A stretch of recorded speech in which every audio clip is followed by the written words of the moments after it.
Waktu sudah lewat lebih 16.22 ya.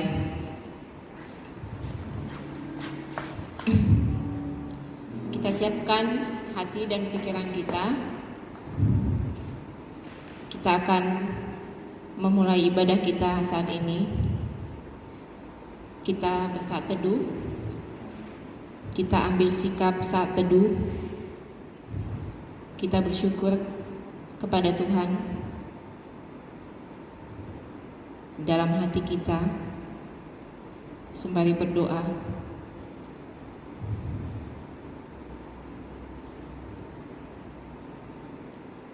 Bahkan Tuhan akan memberikan kebaikan dan negeri kita akan memberi hasilnya. Pertolongan kepada kita adalah di dalam nama Allah yang menjadikan langit dan bumi. Turunlah kiranya atas kita sekalian anugerah dan sejahtera daripada Allah Bapa dan daripada anaknya Yesus Kristus dan Roh Kudus. Amin. Baik Bapak Ibu, kita akan menaikkan pujian kita dari kertas apa kita nomor 4, bernyanyi hormat bagi Allah Bapa.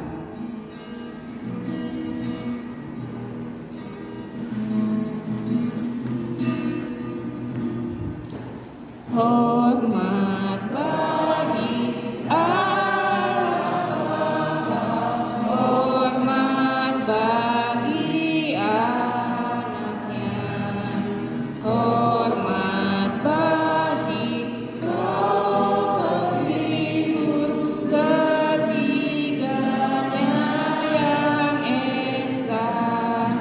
Haleluya, haleluya,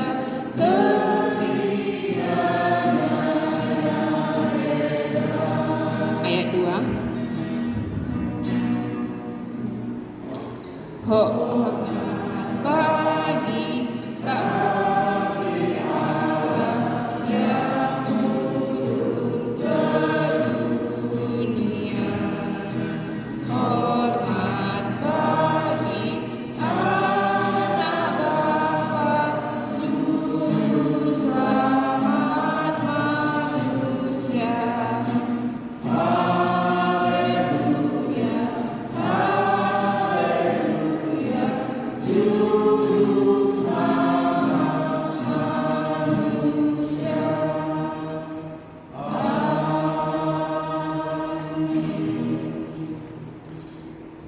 Kita persiapkan hati kita, kita bersatu di dalam doa. Segala puji, hormat, dan kemuliaan hanya bagi-Mu ya Bapa. Kami bersyukur kepadamu, Allah yang sungguh luar biasa di dalam hidup kami, Allah yang penuh kasih, yang begitu setia di dalam kehidupan kami hari lepas hari. Tuhan Yesus, terima kasih ya Tuhan. Kami bersyukur pada kesempatan ini, kami boleh berkumpul di tempat ini untuk melakukan ibadah komsel Ibrani ya Tuhan Yesus. Biarlah Engkau yang hadir ya Tuhan, biarlah Engkau yang bekerja di dalam hati kami pribadi lepas pribadi saat ini. Kiranya Tuhan mempersiapkan hati dan pikiran kami, sehingga benar-benar ya Tuhan kami bisa menikmati ibadah ini. Biarlah Engkau yang hadir di tengah-tengah kami saat ini Bapa. Tuhan, berikan kami semua kesehatan dan kekuatan, sehingga kami mampu melewati dan menjalani ibadah ini dengan baik. Dan untuk acara kami selanjutnya sampai esok hari juga ya Bapa, kami mau serahkan hanya ke dalam tangan-Mu. Terima kasih Tuhan, di dalam nama Yesus Kristus kami datang dan mengucap syukur. Amin.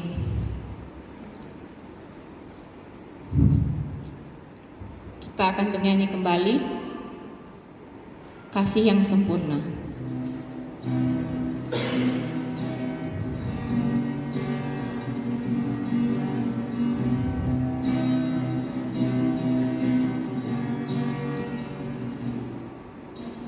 Kasih yang sempurna telah ku terima darimu, bukan karena kebaikan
dari awal kasih yang sempurna. Dengan sungguh-sungguh kita memuji Tuhan. Kasih yang sempurna telah ku terima darimu, bukan karena kebaikanku, hanya oleh kasih karunia-Mu. Kau pulihkan aku, layakkanku untuk dapat memanggil-Mu Bapa. Kau beri aku pintar saat ku mencari, ku mendapatkan. Ku ketuk pintu-Mu dan Kau bukakan, sebab Kau Bapa-Ku, Bapa yang kekal. Takkan Kau biarkan aku melangkah sendirian. Kau selalu ada bagiku, sebab Kau Bapa-Ku, Bapa yang kekal.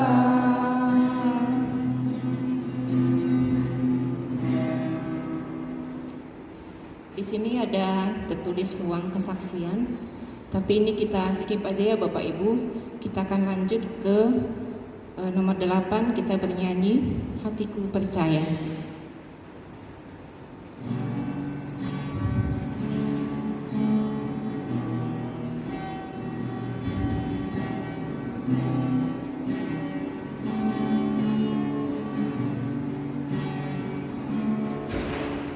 Saat ku tak melihat jalan-Mu, saat ku tak mengerti rencana-Mu, namun tetap ku pegang janji-Mu.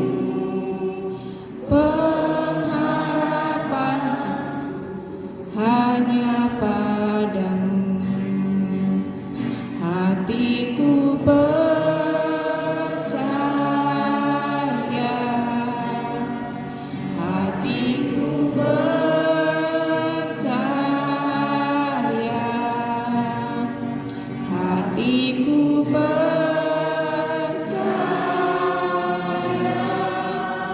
selalu hatiku percaya. Hatiku percaya,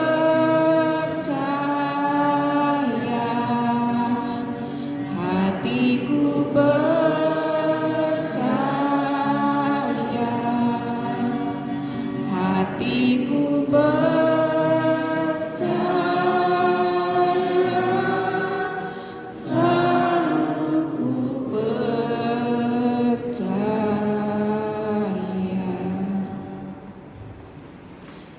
Baik, kita akan masuk ke doa syafaat. Di sini ada topik doanya. Yang pertama yaitu berdoa buat kehidupan setiap anggota Komsel. Yang kedua, berdoa buat pelayanan hari Minggu GMI Sion Pekanbaru. Jadi, doa syafaat ini kita lakukan secara bersama-sama. Boleh di dalam hati, boleh mengeluarkan suara. Untuk itu, jika mungkin ada doa-doa pribadi kita boleh mendoakan juga di dalam hati kita ya, atau di doa syafaat kita pada saat ini. Baik Bapak Ibu, kita menyatukan hati kita berdoa.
Amin.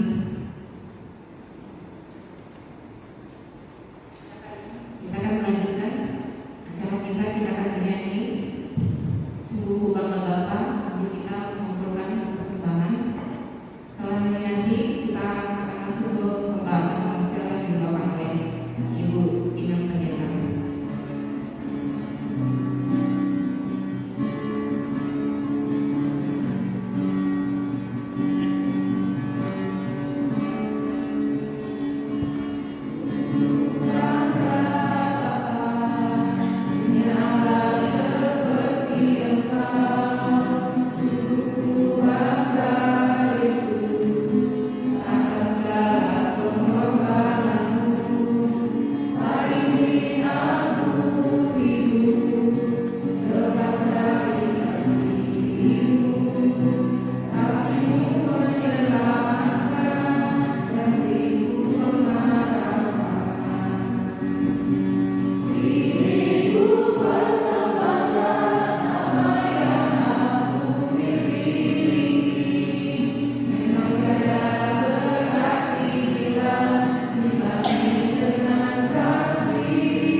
Baik Bapak Ibu, mari kita satukan hati kita berdoa.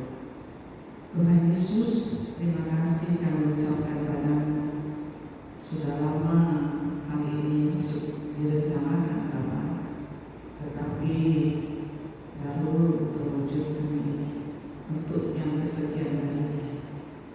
Bapak yang baik, dengan satu tujuan agar tetap menjalin beragam keharmonisan di antara sesama anggota Korpsel ini. Tuhan Yesus engkau mengerti dan engkau tahu bahwa untuk menjalin sebuah kebersamaan itu begitu sulit, sebab kami terdiri dari beberapa tantangan yang berbeda. Tetapi syukur dan puji bagimu, ya Tuhan, karya Roh Kudus yang membuat kami belajar saling memahami, saling mengerti, dan saling berkorban dalam segala hal. Kami di sini bersama-sama Tuhan Yesus untuk mempelajari bagian dari firman Tuhan yang akan membuat kami bisa mengerti dan memahami sedikit demi sedikit. Kami belajar dari ketidakmengertian kami sampai kami bisa mengerti. Walaupun kami sadar bahwa kami memiliki pengetahuan yang terbatas, sebab kami tahu hanya Allah yang tidak terbatas itu. Dengan kuasa Roh Kudus-Mu, mampukanlah kami, ya Tuhan, dalam pembelajaran kami hari ini. Di dalam nama Yesus kami berdoa. Amin. Salam Bapak Ibu. Seharusnya Korpsel kita sekarang ini apa namanya? Jamu. Siapa sudah membaca? Jaga mulut, itu seharusnya Korpsel kita. Tapi saya tidak ambil dari jamu. Ya Bapak Ibu, untuk berikutnya kita akan sedikit-sedikit membahas tentang jamu, bukan jamu gendong maksudnya, gitu. Tapi jamu jaga mulut. Bapak Ibu, saya akan mengambil satu pembelajaran kita dari Roma 12 ayat 2. Roma 12 ayat 2, Bapak Ibu, itu yang akan kita pelajari nanti. Tapi apa yang saya katakan ya, agak sulit sedikit, kan begitu. Kalau Bapak Ibu, khususnya di luar itu ada topik di situ. Kan begitu Bapak Ibu. Seperti belajar kita kayak ini, kan begitu Bapak Ibu. Nah, bisa lah ya, jangan ya. Baik Bapak Ibu, kalau membagikan saya kopi ini cuma 20, mungkin nggak semua dapat. Memang saya kecil-kecilkan supaya jangan banyak kali lebarannya. Kalau yang ragu pakai kacamata, kan gitu Bapak Ibu. Kalau saya lihat bersama-sama nanti panjang kali, ini sudah dikecil-kecilkan.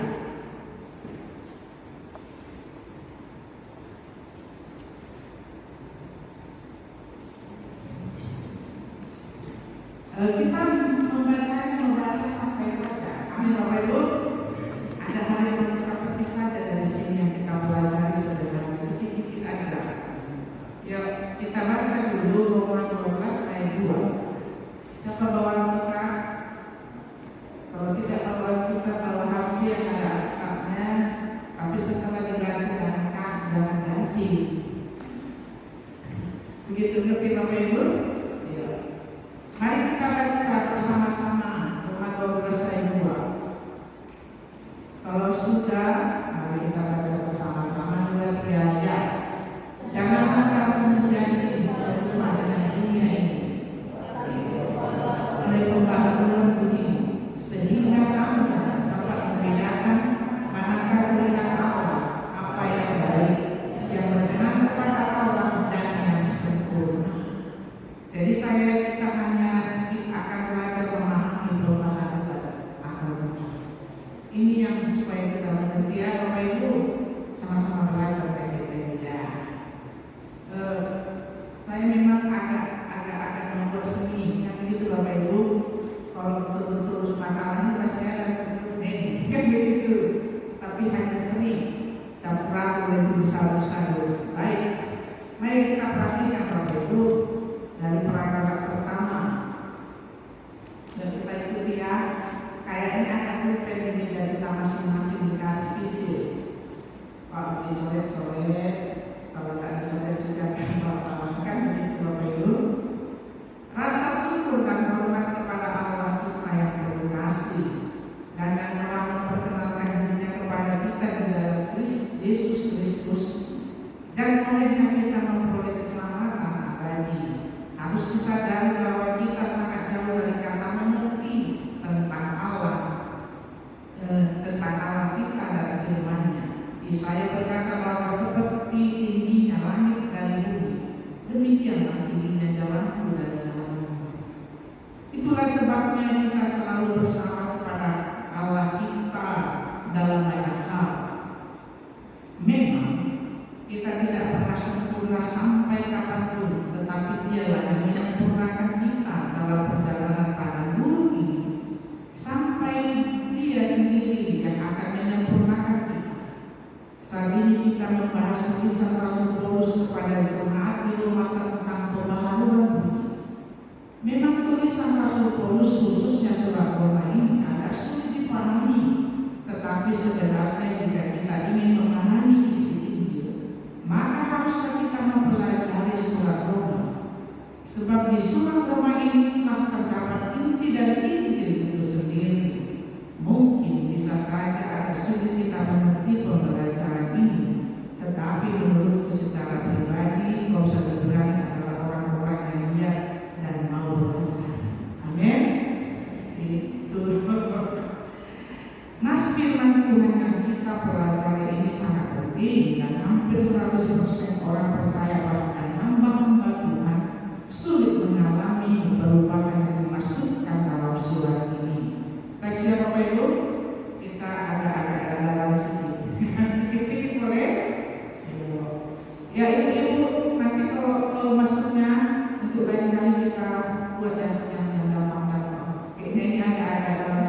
ya. Oke Ibu.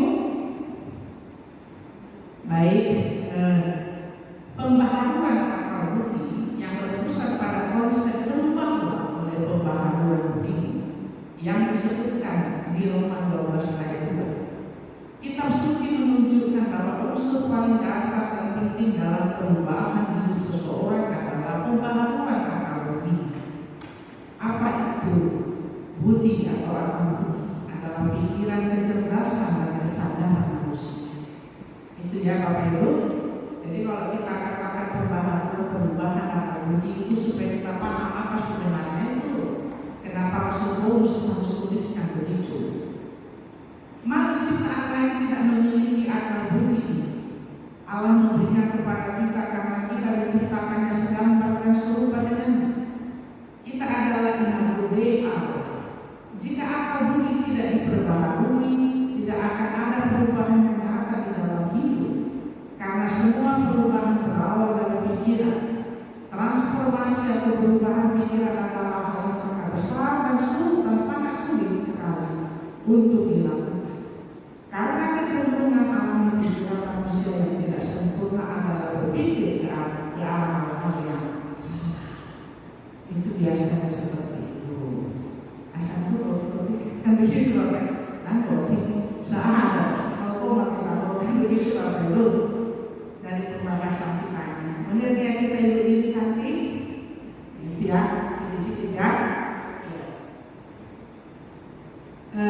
Perlu disadari bahwa ajaran ini memang tidak mudah untuk dipahami.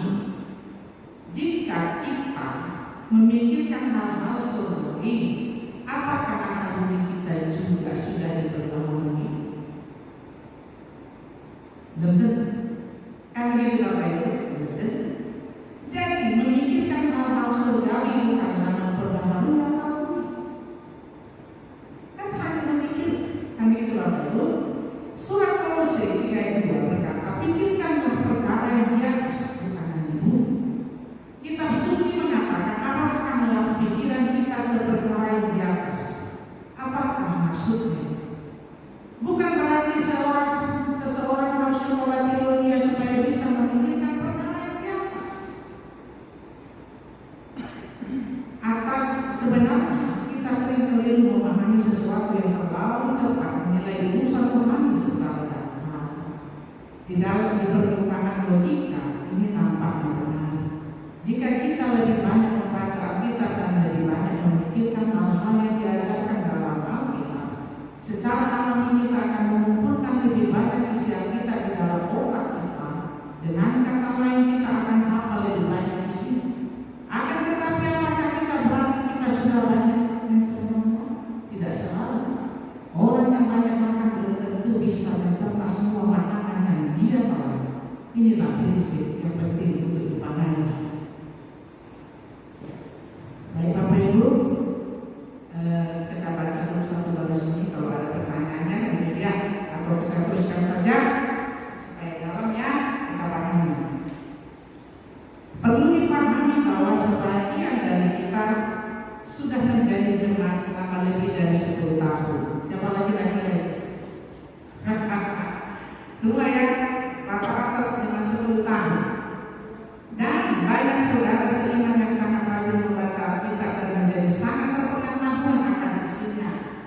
Dan juga yang itu, kan begitu Bapak Ibu? Ya.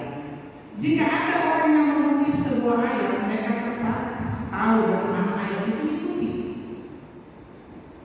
Mereka ingatkan ajaran Yesus dan isinya dari surat-surat yang ditulis para rasul dan sebagainya. Apakah itu salah? Tentu saja tidak. Gak salah kan? Dan harus baca.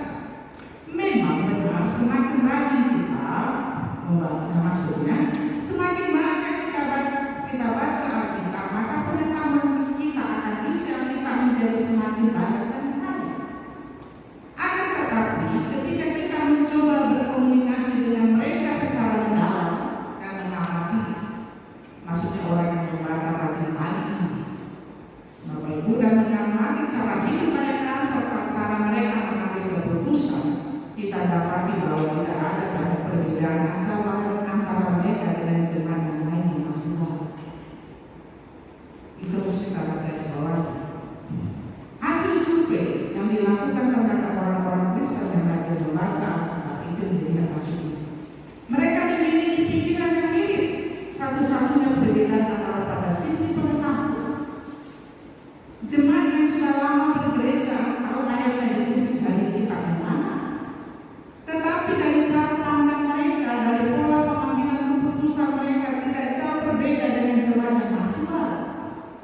Jelaslah bahwa peningkatan pengetahuan bukan berarti peningkatan pemahaman. Kedua hal ini tidaklah sama. Seperti pembahasan konser kita hari ini seharusnya jalan mundur. Barangkali kita sudah membaca bahkan menghafal beberapa ayat di Alkitab, dan kita sudah tahu dalam Yakobus pasal 3 tentang itu. Pertanyaan, sudahkah kita benar-benar bisa menjaga mulut? Apakah kita sadari kalau tidak bisa menguasai mulut kita tidak bisa masuk dalam kerajaan Allah? Walaupun kita sudah lama menjadi orang Kristen, apakah kualitas dari kekristenan itu? Sampai sekarang justru mencintai orang-orang Kristen dan memberikan pemahaman kepada kita. Kalau begitu sama saja kita dengan orang-orang Malaysia. Tidak lagi. Kami dulu apa itu? Ini maksudnya supaya ada yang masuk ke tulisan ini supaya kita mau mengoreksi kita dalam. Kan salah satu dari kita nanti begitu. Tidak lagi kan? Supaya jangan salah kaprah kita memahami tentang firman Allah. Agak lurus dulu kita sedikit saja. Baik, kita teruskan apa itu? Memang baik jika kita memikirkan hal-hal yang surgawi, memang harus. Tetapi kita harus menanyakan lebih jauh bagaimana cara kita memikirkan hal-hal surgawi. Ini bukanlah pertanyaan sederhana. Perubahan pikiran dan memperkaya pengetahuan merupakan dua hal yang berbeda. Perkara rohani perlu ditangani dengan hati-hati, karena dia selalu berbeda dengan kesan yang ditampilkan langsung. Hidup kita ini harus selaras dengan firman Tuhan yang dihidupi, yang kita hidupi dalam Filipi 1:7. Agar menjadi contoh bagi orang. Maka sering sekali orang berkomentar mengungkapkan kata percuma. Yesus sendiri pun berkata percuma dalam Matius 15 ayat 9. Bahkan hal duniawi juga banyak terlihat serupa dari permukaannya, kelihatan lembut dan harmonis dan sebagainya, tetapi sangat berbeda dari inti apalagi hal-hal yang lain. Jadi kan apa namanya? Sandiwara ya kan, jadi itu Bapak Ibu seperti itu yang ditampilkan nggak pas. Makanya jangan kalian kalau dibilang orang pas cuma berpaparan sendiri. Kan begitu Bapak Ibu, jangan. Karena Yesus juga mengatakan apa cuma datang kepada orang-orang Kristen. Jadi untuk gagasan iman percaya kepada Tuhan dan kata kalian sorak-sorak lompat-lompat dan itu maksudnya di sini harus kita pahami. Sangatlah wajib untuk orang tertipu karena ada banyak orang yang gemar menipu orang lain di dunia ini. Tidakkah kita tahu bahwa setan dan roh jahat di alam roh juga melakukan berbagai bentuk penyesatan. Jadi kita jangan mengira bahwa hal-hal rohani itu gampang dan sederhana. Ada banyak penyesatan dan penyelewengan kebenaran di sana, hal-hal yang bersumber dari roh jahat. Itulah sebabnya jika kita memikirkan hal-hal yang di atas, ini bukan berarti secara otomatis akal budi kita akan berubah-ubah. Lalu apa perbedaan antara memikirkan atau pembaharuan yang berubah? Apa perubahan yang harus kita pahami? Semuanya orang-orang Kristen. Bapak Ibu, sengaja saya bacakan ini karena kita kalau ini kita persoalan itu menurut saya kualitasnya lebih tinggi. Tetapi apakah kita memahami ini yang sebenarnya? Kami itu Bapak Ibu, supaya kita jangan merasa bahwa kualitas kita lebih naik, tetapi kita tidak mempunyai dasar pemahaman yang baik. Mengerti maksud saya Bapak Ibu? Itu maksud saya. Yuk kita lanjutkan. Kenyataan sederhana, anggaplah ada seorang percaya yang telah mempelajari Alkitab selama beberapa tahun. Kemudian dia ingin melayani sebagai peneliti. Lalu dia belajar teologi, memperoleh gelar sarjana, master dan bahkan doktor. Upaya ini mungkin meminta waktunya sekitar 8 atau 10 tahun dan ada pilihan kampus yang tersedia. Apakah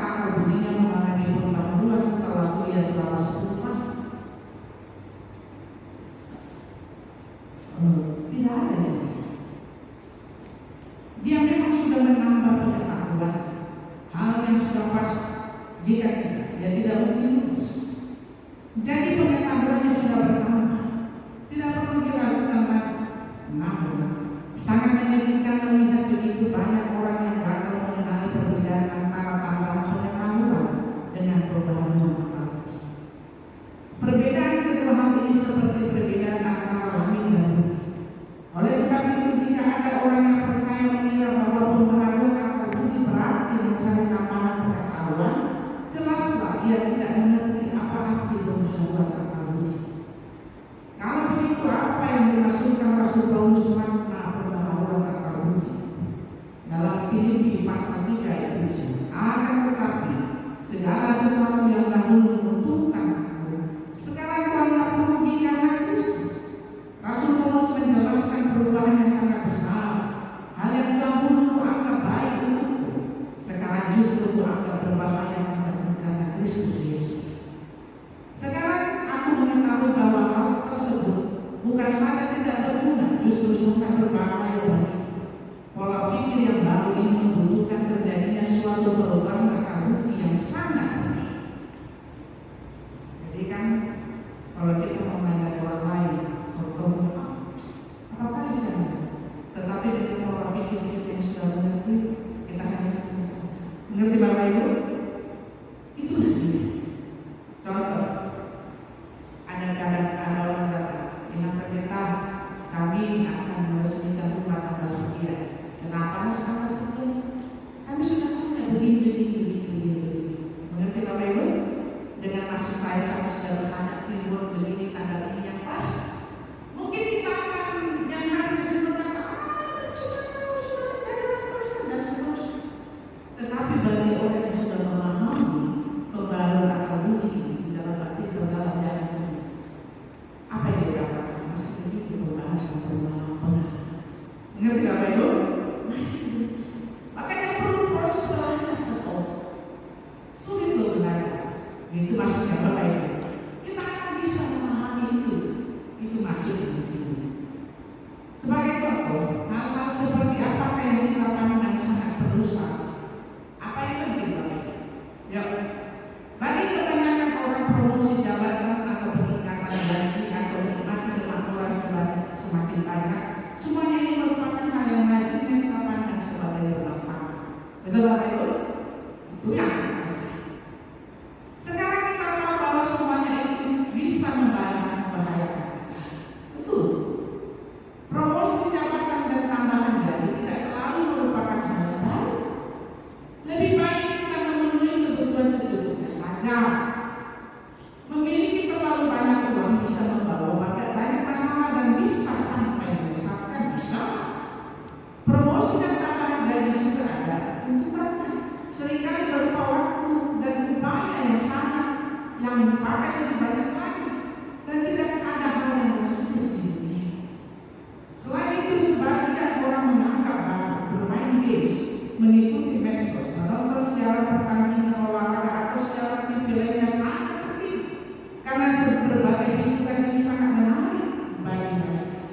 Sekarang kita tahu bahwa semuanya itu tidak bermanfaat, tidak ada gunanya, tetapi kita menghibur semua itu ke dalam otak kita. Ada lagi yang memainkan prestasi, hubungan sosial mereka dengan berbagai orang sangat penting. Kita ingin lebih baik daripada orang lain, lebih berprestasi dan menang dalam segala dan menang dalam segala. Saat berbicara dengan orang lain, kita ingin selalu mengendalikan pembicaraan. Kita selalu membanggakan diri dan bersikap egois dalam hubungan kita dengan orang lain. Kita menuntut orang lain untuk mendengarkan orang lain. Sekarang kita tahu bahwa hal ini salah, tidak menyenangkan hati Allah dan berbahaya bagi kita.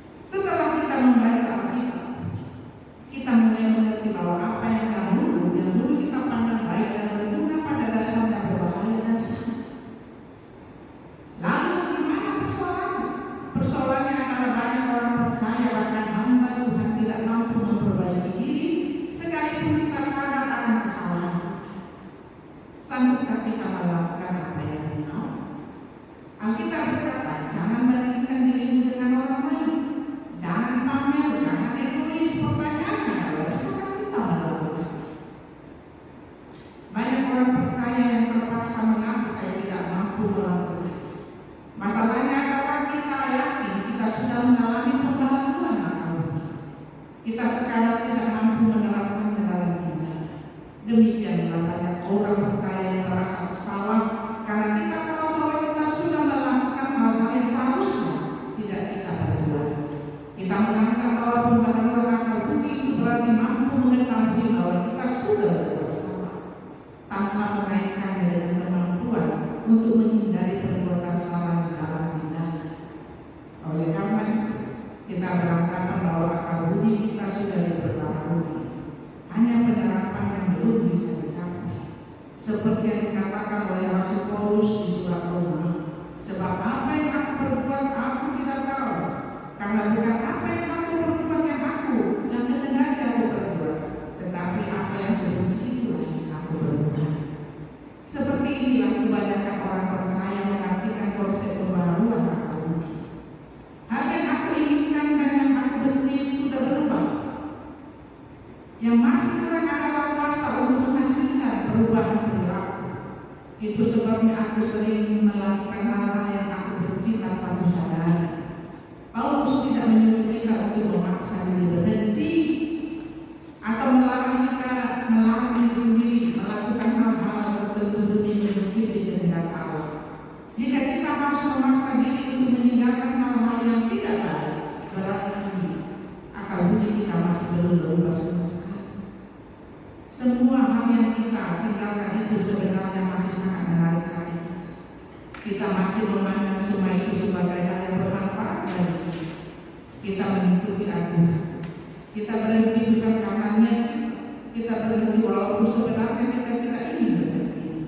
Kita menjalaninya hanya karena itu adalah pembaharuan. Pemahaman kita tentang pembaharuan akal budi berbeda sepenuhnya dengan apa yang disampaikan oleh Paulus.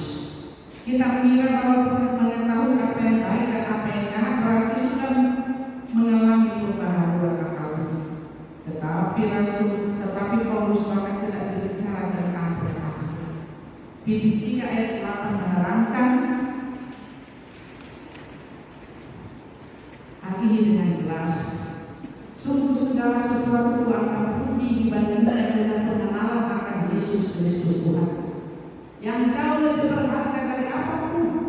Demi Kristus aku telah kehilangan semua, karena semua itu sekarang kuanggap sampah, supaya aku boleh mendapatkan Kristus. Paulus menganggap segala sesuatu sebagai sampah. Sebagian Alkitab bahkan ini semakin terjemahan tak tinja atau kotor. Nah, siapa yang tertarik pada kotor tinja? Yang bisa kita bayangkan adalah petani dan peneliti laboratorium. Selain mereka, orang-orang yang tertarik pada tinja pastilah memiliki masalah mental. Hal ini bukan hanya mentalitas, bukan hanya masalah kita, keputusan kita untuk berhenti bermain games atau tidak. Ini persoalan apakah sekedar mentalitas kita sudah berubah. Jika kita menganggap sesuatu sebagai kotoran, sudah pasti kita akan menghindari. Kita bukan saja tidak tertarik pada kotoran, kita bahkan membenci. Inilah perubahan yang terjadi di dalam hati. Bukan hanya baru perubahan pengetahuan, tak peduli seberapa banyak pengetahuan kita bertambah, tetap saja mustahil mengubah pandangan kita terhadap hal yang kita cintai menjadi pandangan terhadap kotoran. Kan seperti itu Bapak. Yuk, memang serius. Bisakah kita merubah pola pikir kita bahwa itu kotoran dan kotoran? Kalau belum, begitu Bapak Ibu. Ini yang dimasukkan di sini. Ini pandangan yang harus kita rubah. Sama anak-anak kita studio begitu. Kayak orang apa ya Bapak Ibu yang harus kita pikir soal Bapak kita yang selama ini ternyata kita belajar dari sini. Tidak pernah kan mengasih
Kita tidak perlu meneliti susunan kimia. Apakah kita perlu melakukan analisa kimia untuk memastikan bahwa sesuatu itu ginjal? Ini tidak ada kaitannya dengan pengetahuan. Bukanlah perasaan. Pengetahuan adalah informasi. Seperti 1+1 adalah 2. Ini hanya informasi eksternal yang sama sekali berbeda dengan perubahan di dalam hati. Mungkin banyak orang percaya yang salah memahami perubahan hubungan akal budi. Kita mengira bahwa jika kita menerima, mendukung dan menyetujui hal-hal yang dikatakan oleh Allah, berarti telah terjadi pembaharuan akal budi. Ini hanya sekadar pendalaman rasional saja. Yang utama bukanlah rasionalitas, melainkan hati kita. Bagaimana hati kita merasakan apa isi hati kita? Apakah hati kita masih memandang berbagai hal tersebut sebagai hal yang mengikat dan menyenangkan? Sebagai contoh, orang normal akan sangat tertarik pada uang. Tetapi sebagai orang Kristen kita tahu ayat Alkitab bahwa uang adalah akar dari segala kejahatan. Kita mungkin bisa menerima pengetahuan ini, tetapi hati kita belum berubah dan kita masih sangat terpikat pada uang. Akan tetapi untuk bisa memasuki kerajaan surga, kita harus merelakan uang kita dan membuat kesepakatan dengan Allah, walaupun kita masih akan merelakan uang itu. Itulah sebabnya Bapak Gereja kita, John Wesley, sanggup menguasai dirinya tentang uang, sehingga dia mengajarkan kita carilah sebanyak-banyaknya, simpan dan berikanlah sebanyak-banyaknya. Tahun berganti tahun pengeluarannya tetap sama, dia tidak terkontaminasi oleh pengeluaran. Inilah pembaharuan akal budi. Pembaharuan akal budi bukan urusan menambah pengetahuan, melainkan memiliki otak yang baru. Sebagian orang sudah membaca Alkitab sekian lama, tetapi masih juga belum mengerti perbedaannya. Masih mengira bahwa mereka sedang berurusan dengan masalah pengetahuan. Mereka mengira yang diperlukan hanya lebih banyak membaca Alkitab dan menerima lebih banyak pengetahuan. Selanjutnya, akal budi mereka akan berubah sendiri. Sebenarnya yang perlu kita lakukan adalah mengganti otak pikiran. Otak baru ini sangat berbeda. Makanya disebut manusia baru. Dilahirkan kembali kalau teks dari Nadius, dari Nikodemus. Otak kita, sekarang otak kita tidak lagi menganggap semua itu. Hal-hal yang kita sukai sebelumnya, sekarang oleh otak yang baru menganggap menjijik. Inilah perubahan dalam mentalitas, perubahan pandangan kita terhadap berbagai hal. Camkanlah, ini bukanlah masalah pengetahuan, melainkan mentalitas pikiran yang sempurna. Itulah sebabnya ketika Rasul Paulus bersaksi kepada Raja Agripa di dalam Kisah Para Rasul, Raja Agripa mengatakan, terlalu buruk kau Rasul Paulus, kau buang pengetahuanmu sampai ke laut yang paling hebat sekalipun demi satu orang yang bernama Yesus. Itu Raja Agripa. Banyak orang yang mengira bahwa meningkatkan pengetahuan Alkitab berarti memperbaharui akal budi. Sehingga kita harus membaca Alkitab dengan rajin, jangan berhenti membaca Alkitab, jangan salah mengerti maksudnya. Contoh, alih-alih orang-orang Farisi yang selalu menjadi pengikut Yesus, mereka adalah orang yang sudah ratusan bahkan ribuan kali membaca bahkan meneliti Taurat tersebut. Namun kebanyakan seperti kita tidak memahami makna. Tetap saja pikiran mereka tidak berubah. Lebih parah lagi, mereka menggunakan Taurat untuk menghukum orang. Yesus dan murid-muridnya dikritik habis-habisan karena menyembuhkan perempuan yang bongkok badannya selama 18 tahun karena hadis Taurat. Sehingga Yesus pun sangat heran dengan kedegilan mereka. Tapi tidak mau belajar, tidak mau berubah, tetap dengan pola yang sama. Bapak Ibu dan Saudara, seperti itu. Sebenarnya kita sudah banyak Sebenarnya kita sudah banyak membaca Alkitab ini di masa lalu. Sudah membaca Alkitab 2 kali seminggu. Jika membaca Alkitab 2 kali sehari dalam setahun, kita sudah menambah sekitar 700 pengetahuan baru otak kita dalam setahun. Kita bisa menjadi ensiklopedia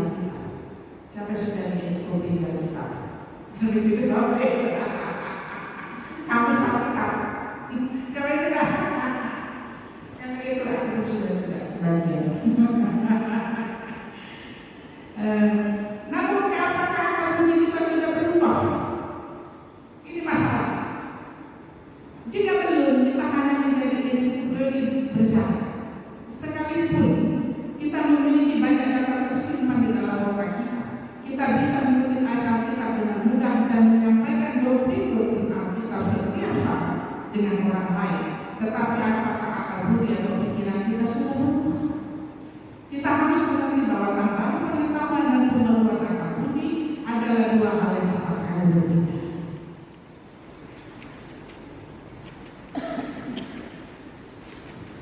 Banyak yang menganggap urusan membaca Alkitab dan mengejar hal rohani adalah suatu beban, bukan apa yang mereka benar-benar ingin lakukan. Akan tetapi kita tahu ada perintah untuk melakukannya, sama seperti para guru dan kepala sekolah yang selalu menyuruh siswa-siswa untuk tepat waktu mengerjakan PR dan belajar mereka. Para siswa harus melakukan segala yang diperintahkan oleh guru-guru mereka. Jika tidak, bisa saja mereka dikeluarkan dari sekolah. Hal semacam ini sebenarnya justru mematikan hasrat anak-anak mencari pengetahuan. Tidak ada inspirasi, otak dan pikiran kreatif mereka dibelenggu. Yang tersisa hanyalah urusan menaati berbagai macam aturan.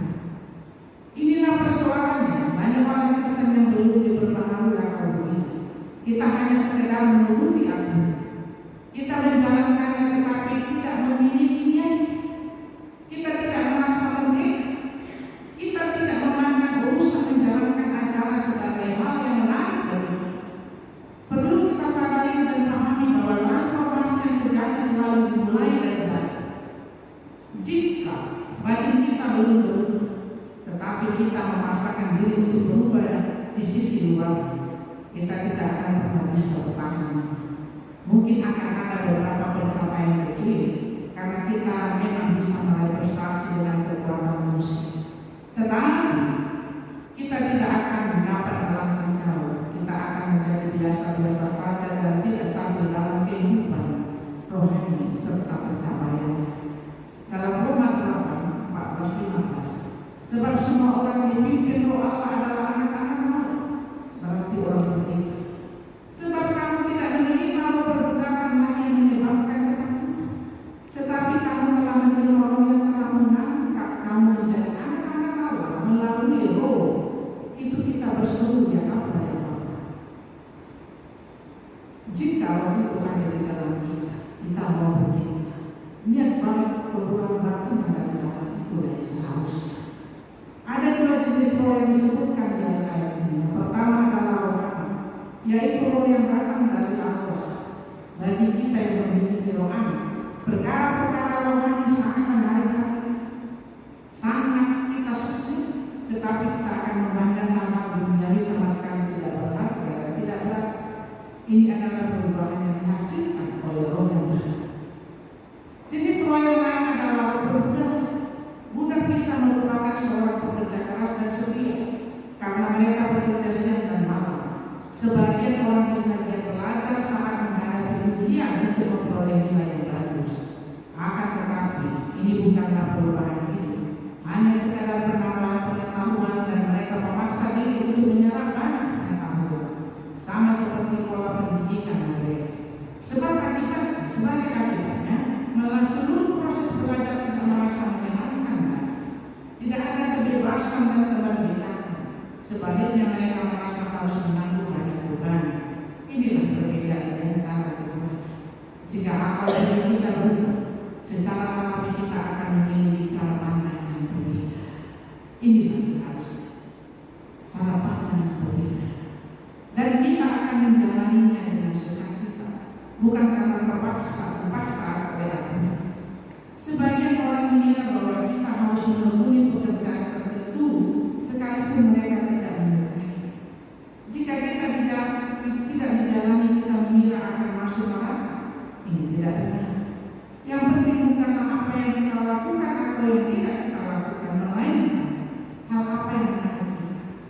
Jika kita sangat tertarik dengan hal-hal rohani dan memandang hal-hal duniawi seperti memandang kotoran, kita tidak perlu memaksa diri untuk kecuali jika kita memang memiliki masalah yang tak begitu.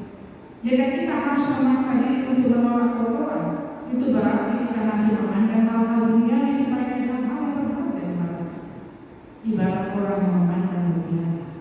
Jika memang demikian, tidak peduli sekeras apa upaya kita, sekeras apa kita memaksa diri untuk menaati aturan dan mengejar pelaksanaannya, hal itu tidak akan berhasil. Kita harus mengalami perubahan dari hati kita. Alkitab dengan jelas mengatakan bahwa pembaharuan akal budi berarti pembaharuan di dalam hati seseorang. Itulah pembaharuan akal budi. Pembaharuan dalam hati seseorang. Jika kita tidak diperbaharui, tidak peduli sekeras apa kita berusaha, sebaik apa kita menjalankannya, kita tidak akan mendapatkan jalan keluar. Memang kita kerja keras bisa membuat seseorang mendapatkan prestasi yang bagus. Namun ada juga orang yang bisa berprestasi tapi tanpa harus memaksa diri. Mereka secara alamiah memang senang belajar. Mungkin mereka memang yang berani bakat untuk belajar dan mereka menikmati kegiatan belajar. Hal yang sama juga berlaku dalam Allah. Jika kita benar-benar tertarik dengan ajaran Allah serta perkara-perkara Allah dan minat dan melampaui minat pada urusan dunia, secara alamiah kita akan memilih hal semuanya. Tidak perlu memaksa diri. Semuanya alami dan merupakan ekspresi hati kita. Perubahan internal itu sangatlah penting. Apakah kita sudah memiliki perubahan? Jika tidak, kita hanya seorang budak. Bahkan sekalipun kita sudah berusaha keras, kita tidak akan menjadi anak Allah. Jadi Bapak Ibu, kesimpulan kita secara pribadi supaya kita mengerti dan memahami dan mempelajarinya, perlu kita pahami perubahan akal budi dalam keseriusan dari kita menjadi orang Kristen. Memang sulit membentuk pikiran dan hati ini seperti hati dan pikiran Yesus. Walaupun kita mengajarkan kita melaksanakan seperti Bapa, perjalanan kehidupan kita di dunia ini dengan segala berkurangnya memampukan kita mengenalnya dengan sempurna. Belajar terus. Kita sudah mempelajari ini, Bapak Ibu baca berulang-ulang teks ini, Bapak Ibu, supaya kita lebih dalam. Maka saya katakan agak sedikit, mungkin namanya anak, kan begitu. Tapi sebenarnya ini yang cukup dalam bagi kita. Kita menjadi orang Kristen berbahan akal yang cukup dalam.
sengaja duduk di sana gitu. Iya.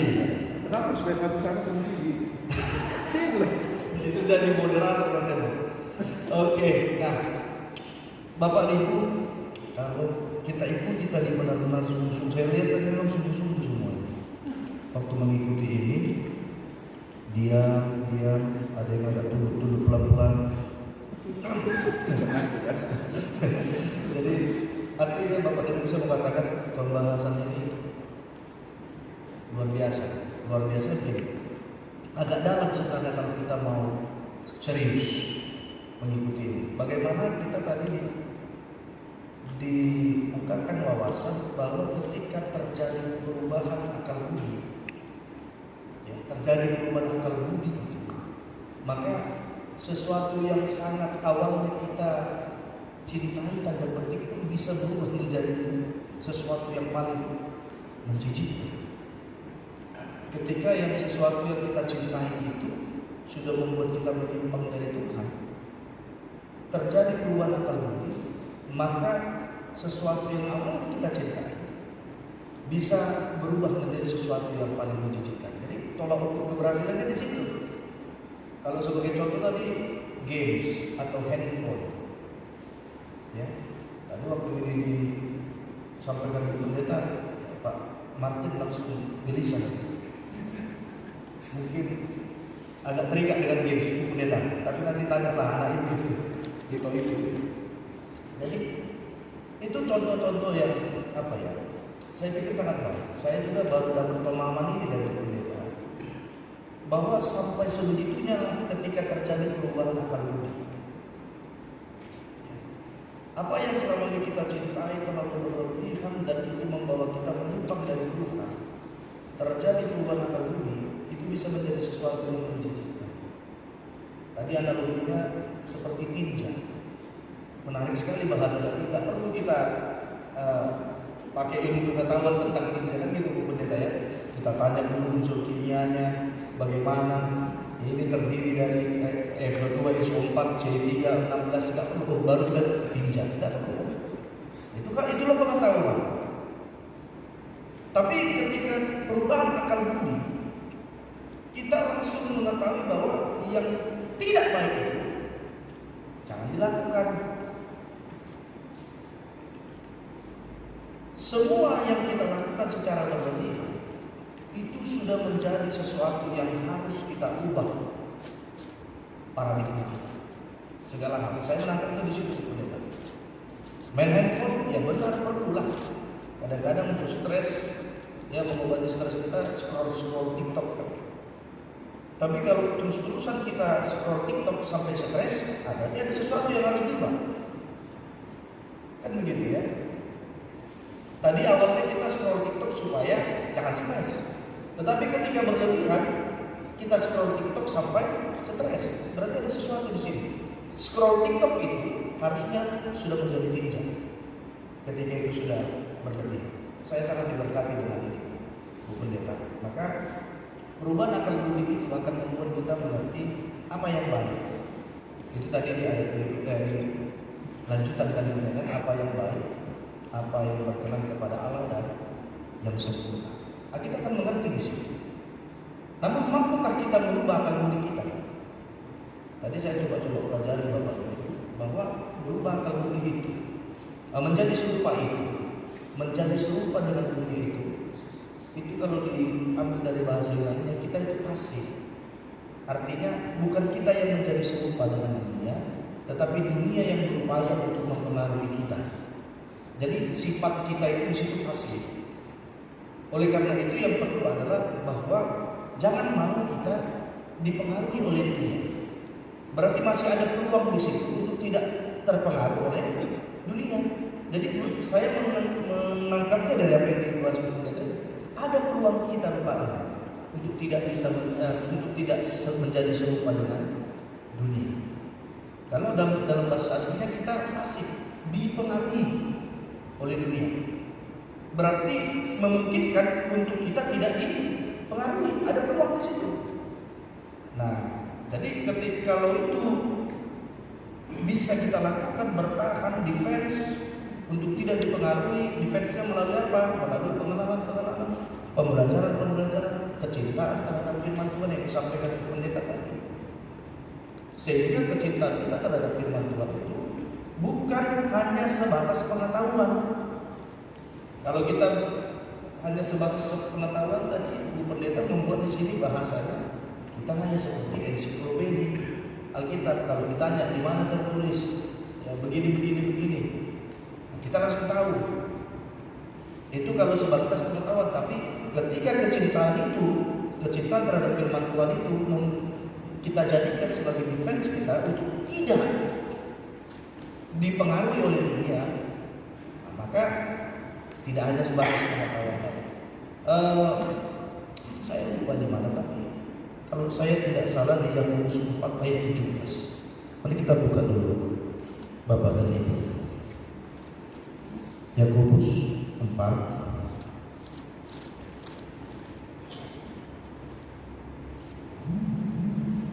Adakah yang sudah dapat Yakobus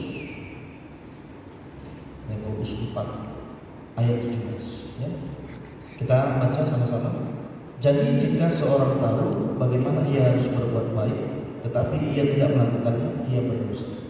Nah, orang yang belum dibaharui akal budinya, diubah akal budinya, maka dia akan menjadi seperti ini. Tahu dia yang baik, tapi tidak dilakukan. Tahu sesuatu itu buruk, tapi dilakukan. Sama seperti tadi, tahu dia itu tinja, kotoran, tapi dipegang. Ya kadang tiap cerita-cerita lawan itu kan begitu ya. Ya apa ini? Kotorannya. Kayaknya enggak. Didekati, diamati, makin dekat. Kayaknya iya. Tapi masa iya nih? Lalu dicolek sedikit, baru masuk ke diri. Oh iya. Nah inilah. Nah kita kan sering gitu kadang-kadang. Udah tahu itu buruk, kita lakukan. Udah tahu itu baik, itu pula yang ingin kita lakukan. Nah, ini yang perlu dikatakan berubah oleh pembaharuan ini. Jadi dari saya itu aja. Terima kasih buat pemaparan ini. Saya jadi semakin mengerti apa maksudnya ini. Terima kasih. Termasuk Pak Martin bisa juga dipikirkan. Oke, baik, terima kasih Pak Pendeta. Nah, mungkin bisa langsung ditanggapi aja punya Bu Bin atau ada juga ada kembali. Dulu nanti bukan penutup. Oh gitu, oke. Mencoba ya, aku mau mencoba untuk ya belum apa.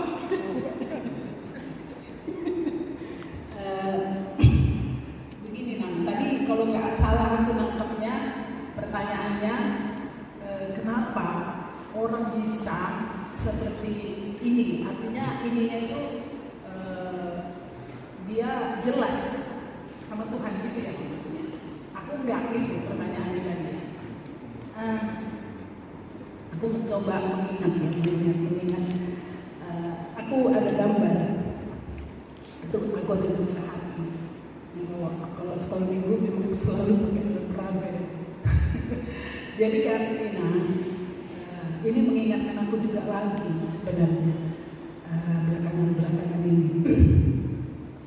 Benar, kadang-kadang kita seperti menikmati sudah memiliki pengetahuan yang banyak gitu ya. Tetapi sebenarnya di dalam prakteknya masih belum, masih jatuh bangun gitu. Kalau di sini nggak jelas ya, di sini ada hati, ada dua hati sebenarnya yang aku gambarkan. Bagaimana kita bisa berelasi supaya menemukannya gitu loh. Pertama, hati kita yang kelam, hati kita yang hitam. Ini sebenarnya hitam ya. Di dalamnya ada harimau. Apa tuh harimau? Harimau itu marah-marah, kebencian, siap menekan. Terus di hati itu juga ada ular. Ular itu berbelok-belok. Sudah lurus pun kita belokkan.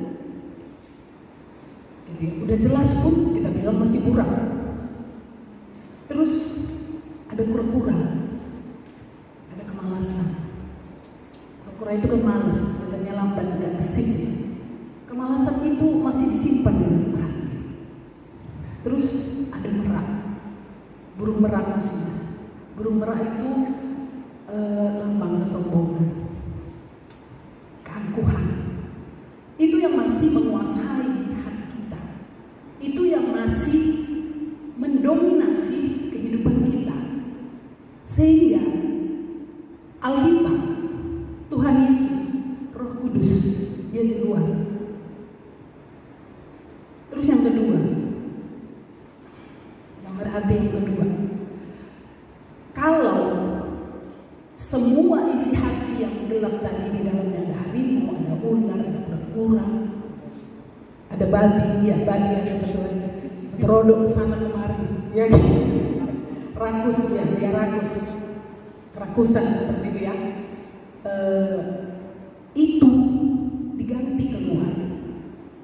Jadi di dalamnya dibalik, di dalamnya ada Tuhan Yesus, ada buku, ada Alkitab yang kita baca, juga ada Roh Kudus, sehingga ular dikeluarkan, yang berbelok-belok kita keluarkan, pikiran yang sudah nggak jelas itu kita keluarkan, harimau kemarahan kita keluarkan, tadi merak kesombongan kita keluarkan, babi kita keluarkan, kerakusan, kura-kura kita keluarkan, yaitu kemalasan. Yang tinggal adalah Tuhan. Kalau itu sepertinya aku juga lagi ditegur sekarang. Kadang-kadang mau juga masuk lagi harimaunya, masuk juga lagi babinya. Pak Guru ya Pak Pendeta. Ada cerita yang luar biasa di balik itu, jangan. Kalau itu kebalikannya kita masukkan ini, aku pikir apa yang Inang bilang tadi, kenapa orang bisa enggak? Kenapa orang merasakan itu aku enggak? Itu tadi dua perbedaan itu harus jelas dalam hidup kita. Kepikir itu aja. Ini sedang mengingatkan aku kembali. Bukan mau bicara soal Inang aja, tapi mengingatkan aku kembali. Gitu. Terima kasih Bu. Terima kasih buat Pak Pendeta, buat Ibu Guru. Orang doanya dijawab, kenapa doaku tidak? Itu dasarnya. Kan gitu kan, Nak? Jadi Ya tadi waktu ada yang itu orang lain kok langsung orang lain kok langsung nangkap gitu loh. Kok lamban ya itu. coba lagi. Atau kan aja dari enam lah. Aku mau menyimpulkan gitu. Kadang saya mendengar khotbah dari HP kan, Tuhan itu katanya dekat dengan dia, berbicara dengan dia, pokoknya hatinya itu hanya untuk Tuhan gitu. Tapi kok kadang saya pikir gini, kok saya nggak bisa kayak gitu ya gitu. Oh itu yang Inang lihat dengar khotbah di YouTube, kesaksian seperti itu. Kenapa orang itu bisa dekat dengan Tuhan? Kenapa aku ini sulit? Padahal aku ingin seperti itu. Ini bahasanya tak? Padahal saya sudah baca Alkitab, sudah rajin berdoa, sudah rajin gereja. Terus terang kalau dulu memang kami mungkin terlalu jauh gereja dulu kan. Jadi antara agama kami entah Muslim entah Kristen pun kami tak tahu. Jadi sesudah saya masuk di komsel inilah mulai ngerti gitu. Tapi kok saya belum dapat gitu loh. Inang sudah berapa tahun rajin membaca Alkitab? Ya mulai dari ikut PWMI sudah mulai. Tapi Terus? ya masih begitu saja ini. Dalam apa ketika masuk Komsel Ibrani kira-kira apa nggak berjalan? Sudah masuk komsel Ibrani ini cuma sudah mulai rajin baca Alkitab, mulai rajin berdoa, sudah mulai rajin ibadah. Ketika Inang sudah mulai rajin berdoa kan berkomunikasi ya, bicara dengan Tuhan. Iya. Kira-kira Inang sudah pernah tidak dalam titik-titik yang Inang berdoa merasakan kehadiran Tuhan? Belum. Makanya saya bilang itulah yang belum saya dapatkan. Maksud saya, dari sekian lama Ibu berdoa, toh? berarti bertahun-tahun. Apakah 2 pagi ataukah 2 macam mana kan itu bertahun-tahun. Jadi selama bertahun-tahun ini dia ada reaksi akan hati Inang mengenal Kristus. Gak ada sedikit sekali reaksinya di situ. Gak ada. Makanya waktu sampai anak saya itu sakit pun, sampai dia meninggal pun, merasa kecewa saya jadi. Karena saya kok rasanya saya sudah rajin. Mungkin yang karena pengalaman hidup saya yang banyak kelamnya mungkin ya. Jadi saya bilang begini, saya dari kecil sudah ditinggalkan orang tua, mama gitu ya. Sudah itu saya dibesarkan dari keluarga, bukan keluarga maksudnya itu tulang saya. Jadi dari tulang saya itu saya pun tidak mendapatkan kasih sayang, tidak mendapatkan yang membimbing saya menjadi orang yang berdekat dengan Tuhan. Malah yang bimbing saya itu menjadi saya itu wanita yang keras untuk mengapakan kehidupan gitu. Terus itu ditambah lagi saya menikah, nggak dapat yang saya inginkan, karena mungkin saya itu nikah yang dijodoh-jodohin kan. Sudah itu ditinggal suami, dapat anak, ditinggal anak. Jadi itulah kadang yang saya merasakan, kenapa kok orang itu bisa ngomong begini, tapi kok saya ini tidak seperti itu yang saya dapatkan. Oke, makasih Nang. Mungkin ada, siapa tahu ada di antara kita begitu, Bapak Ibu. Sebenarnya Tuhan itu bukan tidak menolong, memperhatikan ini, enggak. Pasti Dia menyayangi. Dari setiap momen-momen susah, dari setiap momen-momen yang sedih dan pergumulan hidup kita. Kalau tidak, nggak mungkin Inang hidup sampai sekarang. Persoalannya adalah Inang belum menuntaskan akar pahit yang ada di hati. Itu persoalan. Contoh gini dong. Kita isilah di sini keripik. Oke kan? Kita isi keripik. Tangan saya tidak muat, tangan Inang muat. Ambillah keripik di dalam botol ini. Oke? Ketika Inang mengambil keripik ini, ambil Inang begini, sementara Inang mau mengeluarkan tangan Inang dari botol ini. Kalau Inang mau mengambil keripik, tangan Inang nggak lepas dari botol. Tapi kalau tangan Inang mau lepas dari botol, harus buang keripiknya, luruskan tangannya. Paham dari situ? Jadi Inang, maksud saya, selagi Inang masih menggenggam akar pahit itu di dalam hati, Inang tidak akan pernah bisa terbebas, dan Inang tidak akan pernah bisa merasakan kehadiran Tuhan dalam dirimu. Karena akar pahit dengan Tuhan tidak bisa menyatu, tidak bisa. Itu antara minyak dan warna air. Jadi memang langkah yang perlu adalah secara pribadi. Kapan kita bisa bertemu dan seterusnya, kata ke kata, belajar kita membuang itu, jangan disimpan. Ketika kita menyimpan sampai kapan pun Inang tidak akan pernah bisa merasakannya. Seperti itu. Artinya orang yang mengatakan aku mendengar suara Tuhan, aku merasakan kehadiran Tuhan, mungkin orang itu pun pernah mengalami hal yang sama. Tetapi karena dia sudah terbebas sehingga dia merasakan kehadiran Tuhan. Begitu lama Inang berdoa dan seterusnya seperti yang saya tanya tadi, mustahil sebenarnya kita tidak merasakan kehadiran Tuhan dan jamaahnya, mustahil. Kecuali kita dibelenggu oleh rasa pahit dan sayang untuk dibuang. Ada loh rasa sayang untuk dibuang. Ingatan masa lalu itu nggak bisa kita lepaskan. Jadi salah satu-satunya cara untuk merasakan kehadiran Tuhan, pimpinan Tuhan adalah lepaskan.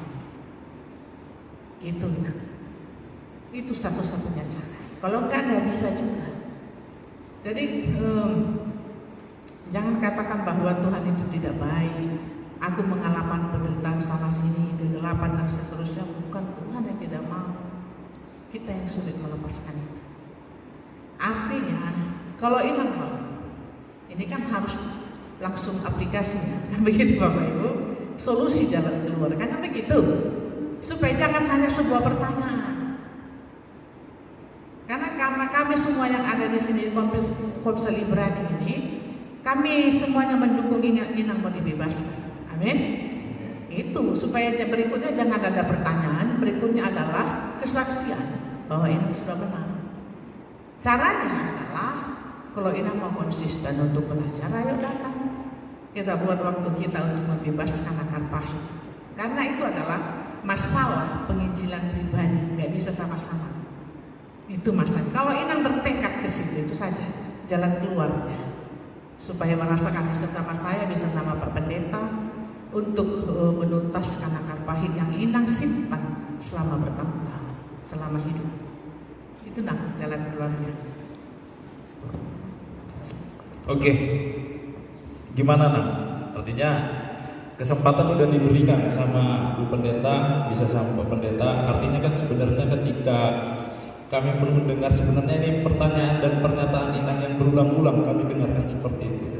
Dan kami juga sudah berulang-ulang menyampaikan untuk Inang bisa melepaskan itu, tapi sepertinya masih belum bisa. Artinya ini Inang Pendeta dan Pak Pendeta memberikan kesempatan untuk Inang mau ambil atau tidak untuk pembebasan itu.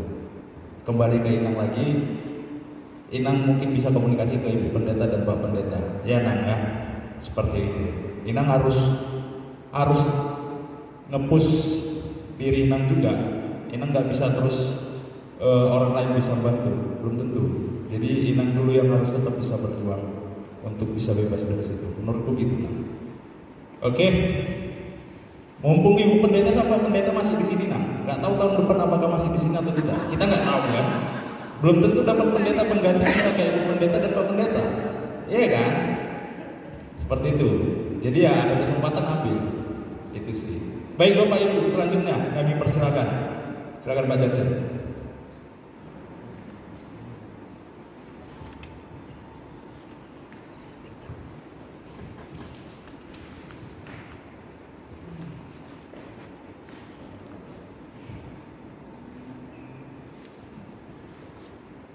Ya baik, terima kasih sebelumnya atas kesempatan yang diberikan kepada saya.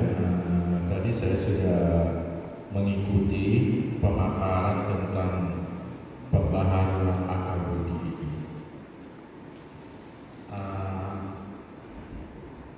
Memang kita itu sebagai manusia, kita masih hidup di dunia yang fana. Kita itu belum hidup di surga. Jadi kalau kita hidup di dunia yang fana ini, kita ini bisa naik turun, ya. Termasuk juga keimanan kita, pembaharuan akal budi kita. Sering saya melihat begini ya, baik itu kaum awam ataupun kaum rohaniawan. Kadang-kadang awalnya itu mereka itu sepertinya sangat kuat ya begitu ya, sangat kuat, sangat strong.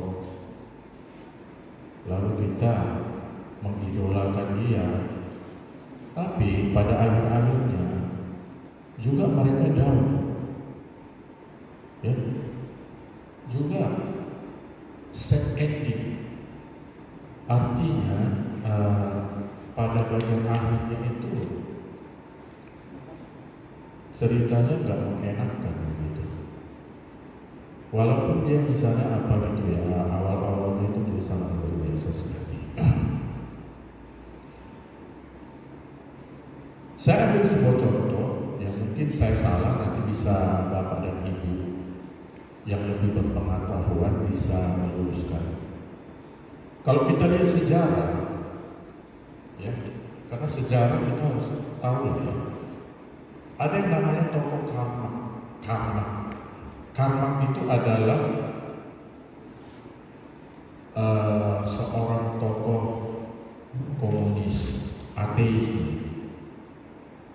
Tapi sebenarnya Dia awal-awalnya itu adalah hamba Tuhan, pendetanya dia. Ya, pendeta dia itu. Tapi sekarang inilah yang kemudian justru membuat paham ateisme dan itu komunisme. Jadi di sini mau saya pertanyakan juga ini. Ya mungkin karena kita ini masih hidup di dunia yang fana, semuanya bisa saja terjadi. Bisa saja terjadi. Seperti kita ikut retreat ini, mungkin begitu pulang retreat kita itu semangat 45 kita. Wah, bagus iman kita, semangat kita. Tapi setelah sebulan kemudian, 2 bulan kemudian, mungkin sudah lobet lagi kita. Mungkin kita lebih mengutamakan pengetahuan kita daripada pembaharuan akal budi, daripada akal budi kita. Ya penyebabnya ya itu tadi, mungkin kita berada dalam kesulitan, mungkin kita ekonominya nggak bagus, atau mungkin ya kadang-kadang saya melihat orang memberikan kesaksian kan yang manis-manis saja begitu, dapat pekerjaan yang baru, sukses ya. Tapi jarang sekali, mungkin nggak pernah saya dengar orang memberikan kesaksian dari dia misalnya sukses tiba-tiba jatuh bangkrut, dia tetap juga memberikan kesaksian, terpujilah nama Tuhan. Mungkin kedengarannya agak lucu. Kalau beberapa waktu yang lalu pernah saya bilang begitu ya, bukan hanya harus keberhasilan saja kita puji Tuhan, tapi misalnya dalam kegagalan atau keterpurukan kita, ya puji Tuhan juga lah. Ya jadi ya mungkin kepada inang diri, mungkin ya dalam hal keterpurukan coba aja lah kita ubah sedikit. Waduh, dulu saya berbahagia, sekarang tiba-tiba saya hancur. Terpujilah nama Tuhan. Kalau kita bisa bilang begitu, itu luar biasa. Walaupun mungkin ada ini sudah ada gangguan jiwa ini. Jadi yang ingin saya pertanyakan ya, bagaimana ya, kebetulan ada 2 orang pendeta, ini pendeta dan bapak pendeta, supaya kita bisa itu konsisten ya. Kadang-kadang karena sesuatu hal bisa kita jadi nggak konsisten. Kalau saya nggak salah juga itu Paul Yong-Nicho dari Korea, kemudian dia ganti nama.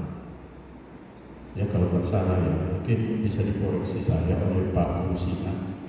Paul Yong-Nicho kemudian Pak Rusina dia pengetahuannya luas. Saya selalu jadi narasumber saya. Selalu saya minta maunya Pak Rusina jadi pembicara di PRN, kan dipakai. Aduh sedih saya.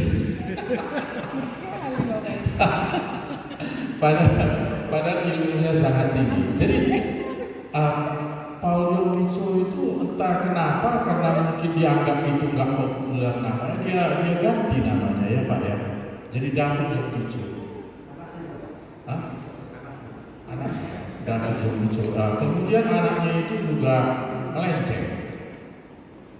Jadi ada investasi bodong begitu. Akhirnya tercoreng namanya sampai itu yang saya maksudkan. Dia artinya bisa down juga dia gitu. Padahal seorang seluruh dunia bisa mengidolakan dia pada awal, tapi pada akhirnya dia juga down. Baik, jadi saya rasa bagaimana kita mensikapinya supaya kita tetap strong begitu. Ya, terima kasih. Baik Bapak Ibu, ada yang mau menanggapi apa yang dikatakan Pak Guru ya, Pak Guru sih ya.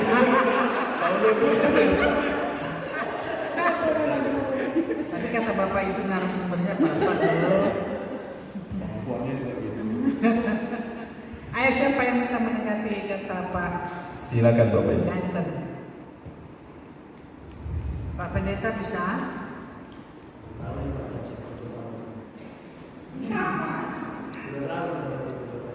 Iya Pak Johnson, udah tahu Bapak jawabannya.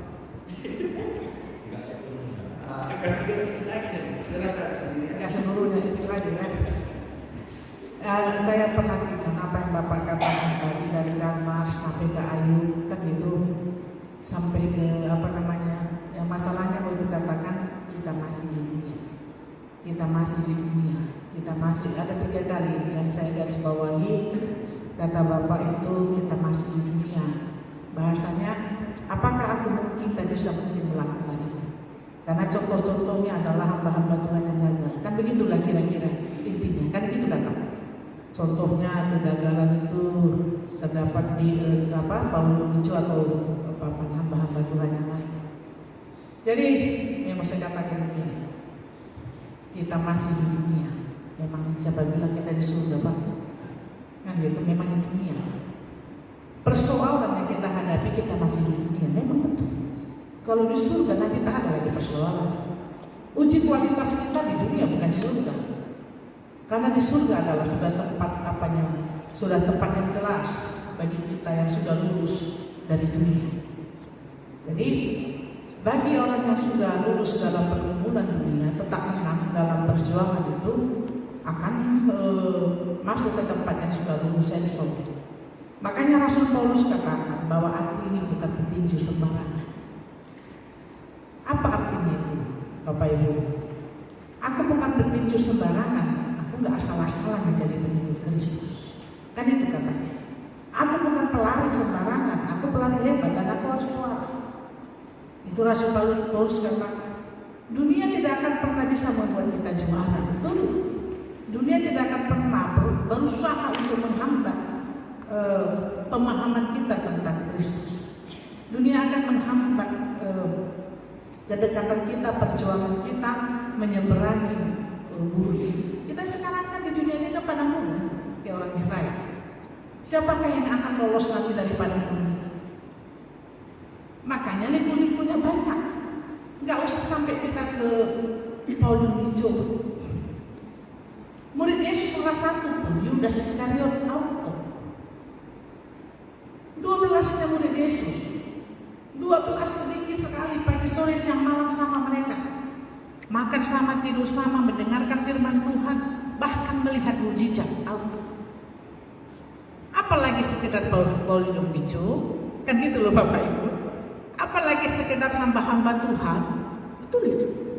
Makanya betapa susahnya untuk berubah. Susah, karena itu memerlukan waktu seumur hidup.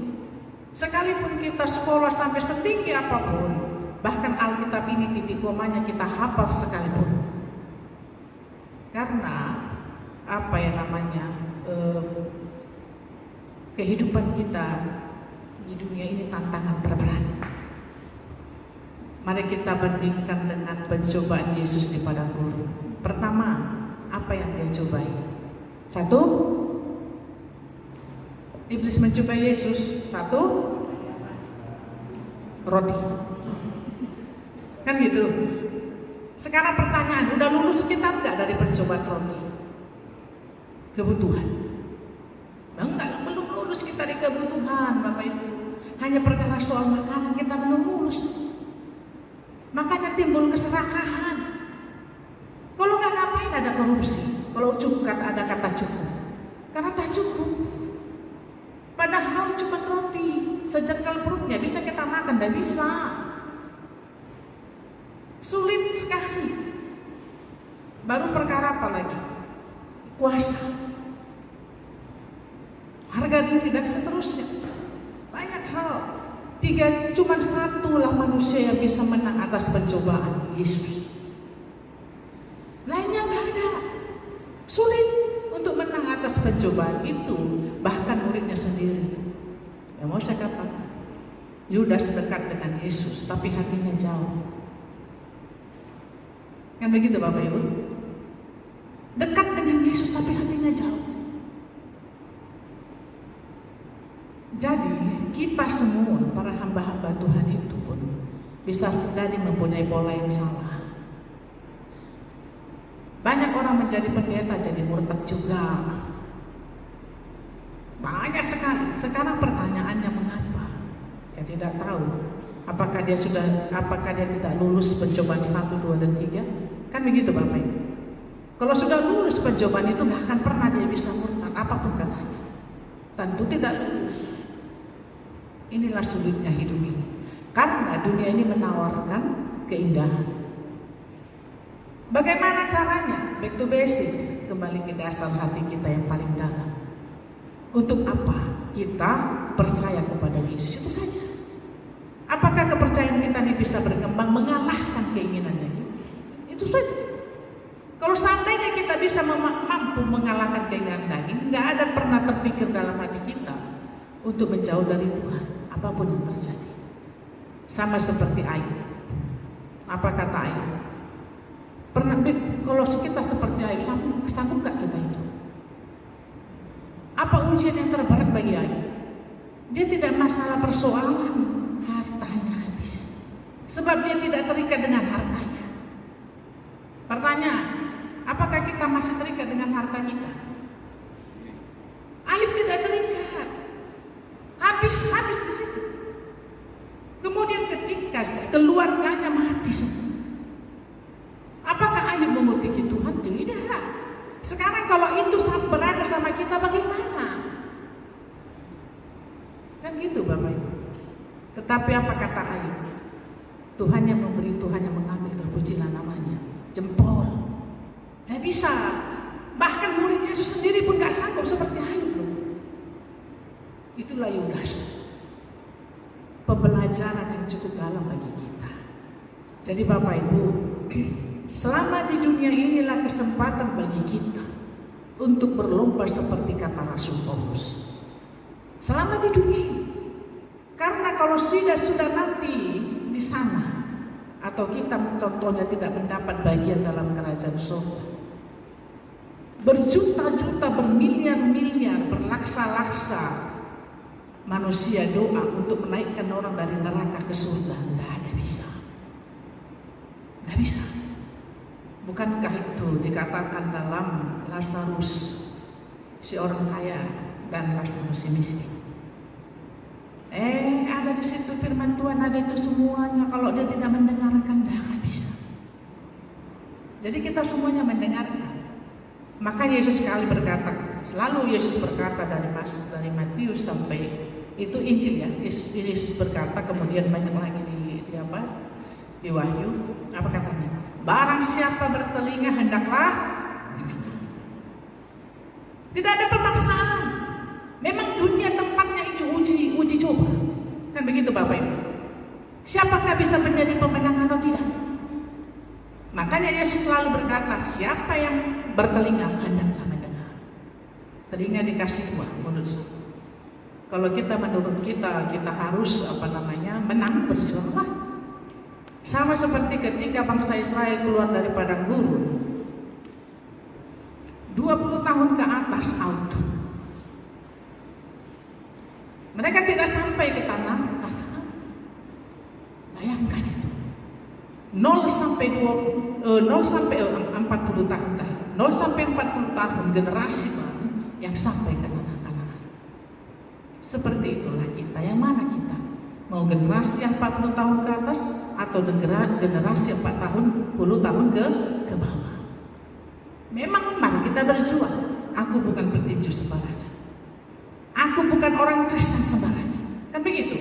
Aku bukan pengikut Yesus sembarangan. Sama seperti ketika adik saya menjadi murtad, menjadi agama Islam.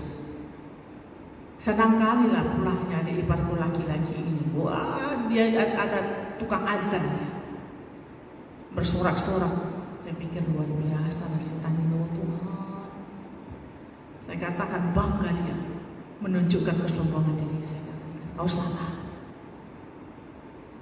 Kau ingat sekian puluh tahun lagi kami bukan pengikut Yesus sembarangan. Kau akan ikut. Benar?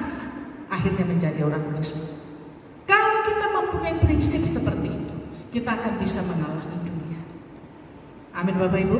Bisa mainan kekuatan di diri kita. Jangan lihat orang jatuh, malaikat pun banyak jatuh. Bahkan murid Yesus pun banyak jatuh, jangan lihat. Mari kita berjuang melewati padang gurun ini. Kita adalah pemenang. Amin. Gimana Pak Jansen, cocok? Kamu rasa?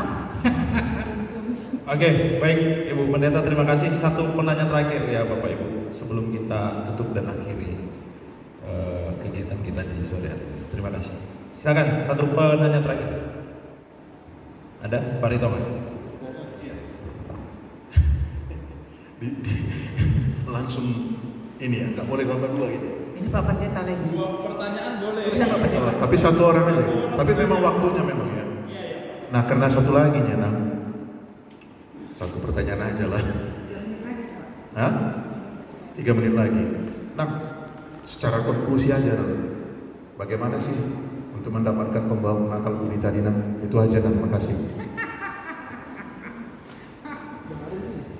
Belum bicara.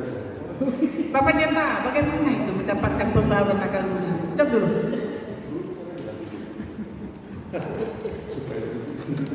Lagi main TikTok, aman kan? Lagi scroll. Bagaimana mendapatkan apa akal budi? Pembaharuan akal budi tadi. Iya. Tapi sebenarnya ada tambahan. Satu lagi. Iya. Gak apa-apa. Nah, sebenarnya ini pembawaan akal budi ini dari mana sih? Dari dalam diri kita atau seperti yang kita doakan? Nah, barulah kami Tuhan dengan pembawaan akal budi yang baru. Yang mana sih yang kita? Main Bu, Pak Pendeta. Jawaban singkat aja. Roh Kudus. Itu aja. Pendeta lah menjelaskan selanjutnya. Enggak, karena bukan kita nggak bisa. Tapi itu memang karya Roh Kudus yang mengubahkan itu. Kalau kita dengan segala keterbatasan kita memperbaharui akal budi kita, sementara dengan keterbatasan kita si jahat terus berupaya membuat pikiran kita semakin jauh dari kita nggak akan mampu. Jadi di situ sebenarnya sudah dijawab Pak Ritoman benar sekali bahwa kita yang memohon supaya Roh Allah yang mengubahkan itu dalam diri kita. Terima kasih. Makasih Pak Pendeta. Saya bercerita dulu. Gak apa-apa lah, setiap 1 menit 2 menit ya. Enggak apa-apa lah. Saya pernah ceritakan itu dulu. Saya umpamakan begini. Seorang anak laki-laki yang bandel berumur 10 tahun, berumur 17 tahun sangat susah. Bapak Ibu yang punya anak saya pikir sudah melewati masa-masa. Kalau sudah melewati masa akil balik, melewati masa krisis, kan gitu. Yang benar tak terbilang. Bagaimana caranya mengubah anakku ini? Kemudian si ayah ini membawa anaknya jalan-jalan ke ladang. Dia rangkul anak laki-lakinya ini, dia ke ladang mereka luas pula. Ketika mereka sedang jalan sekira-kira 100 meter, dia bilang, "Nak, saya sudah cerita itu. Cabutkanlah pohon kecil itu sama Bapak. Pohon itu segini, dicabut dengan tenaganya bisa." Kemudian jalan lagi mereka 100 meter. "Cabutkan itu Nak, segini." Cabutnya bisa. Jalan lagi mereka memutari ladang itu, ada lagi segini pohonnya. Cabutkan Nak. Wah, anaknya nggak bisa lagi 1 tangan. Ngerti Bapak Ibu? Cabut. Dengan 2 tangan digoncang-goncang. Baru jalan lagi mereka bisa tercabut dengan kekuatannya. Kemudian jalan lagi mereka berputar-putar, segini pohonnya. Cabutkanlah itu Bapak itu. Anaknya mulai berpikir, tengoknya bapaknya, cuman si kawan ini, mungkin gitu dibilang. Kan itu kan Bapak Ibu. Kemudian bagaimana akal? Dia siram itu supaya lembek, digoncang-goncang, butuh waktu sampai 3 jam, 4 jam, tapi bisa. Kemudian berputar-putar lagi mereka ada pohon segini. Nah, cabutkanlah untuk Bapak. Kemudian dia bilang, macam mana ya Bapak ini? Kok bagaimanapun caranya patahnya bisa kucabut itu dah. Kemudian bapaknya senyum gitu. Ya benar aja bapaknya suruh cabut segitu batang pohon. Kan begitu Bapak Ibu? Akhirnya mereka duduk.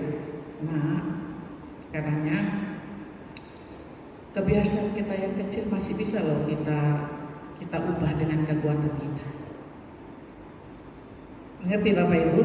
Kebiasaan kecil bisa loh kita ubah dengan kekuatan kita. Kebiasaan buruk itu. Tapi kalau sudah besar, dia sudah berakar, nggak bisa. Kita butuh bantuan Roh Kudus. Kan itu. Dari cerita yang pertanyaan Mama Ritonga tadi itu hampir sama. Memang untuk membuat hati kita ini memperbaharui akal budi Roh Kudus. Ini makanya dia untuk diperbuat dia sama kita. Makanya seorang Nikodemus, seorang pemimpin sinagog. Kalau pemimpin sinagog itu berarti sama sekelas Saul, besok tuh sama kita ya. Datang kepada Yesus. Bagaimana caranya? Berkaitan memahami arti yang kau katakan itu Yesus dilahirkan kembali. Pembaharuan tentu itu adalah pemeriksaan Roh Kudus.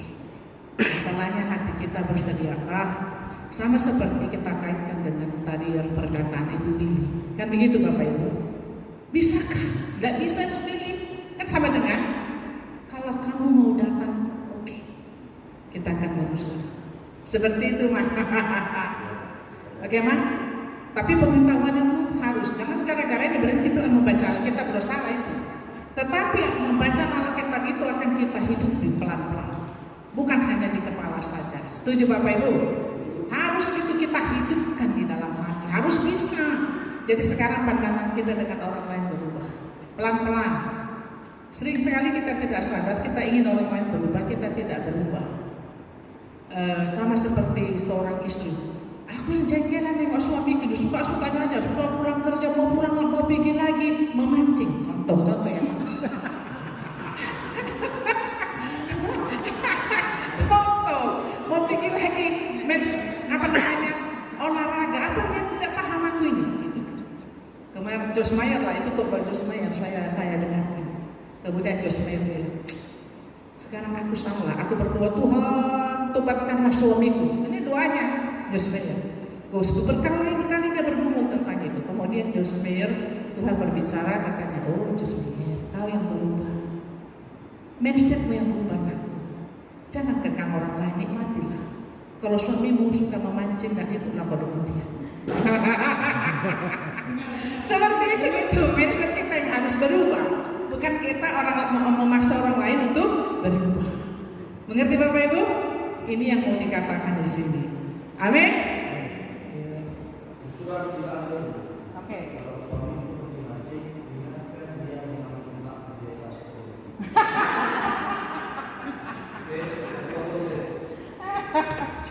Itu tantangan kemudian hari itu.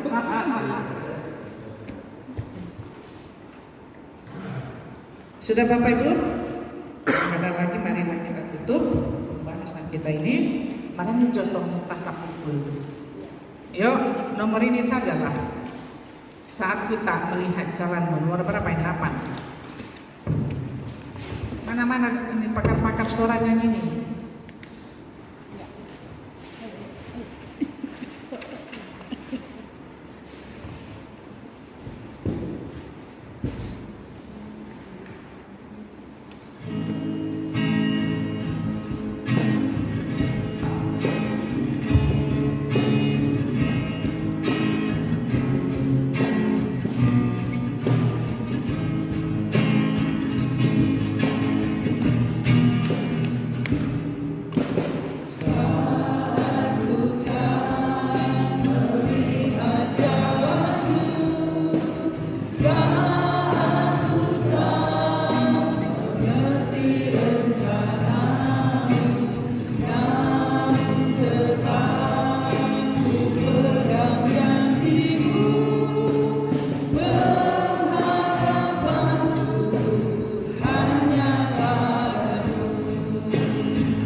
untuk pembahasan kami, pembelajaran kami hari ini.